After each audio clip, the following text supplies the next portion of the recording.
দিনটি ছিল 15 আগস্ট। সেদিন আমার 7 মাসের শ্রাদ্ধ আয়োজন করা হয়েছিল আমার শ্বশুরবাড়ির তরফ থেকে। তো প্রথমেই যিনি আমাকে আশীর্বাদ করছেন তিনি হন আমার বড় ঠাম্মি, মানে আমার হাজব্যান্ডের ঠাম্মি। তো আমরা ওনাকে বড় ঠাম্মি বলেই ডাকি।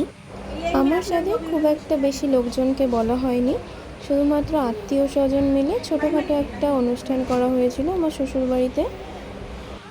এরপর আশীর্বাদ করার পর ঠাম্মি আমায় মিষ্টি খাইয়ে দিচ্ছে।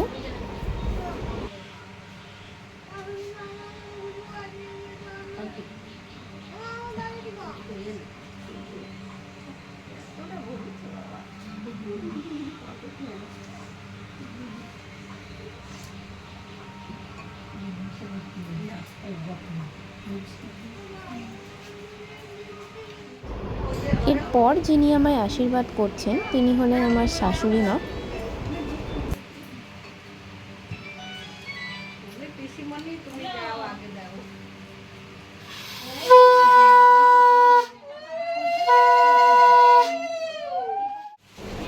এটা হলো আমার মা আমাকে আশীর্বাদ করছে। এরপর একে একে আমার ননদ, আমার পিসি ঠাম্মি, আমার পাশের বাড়ির কাকিমা সবাই আমাকে আশীর্বাদ করেছে।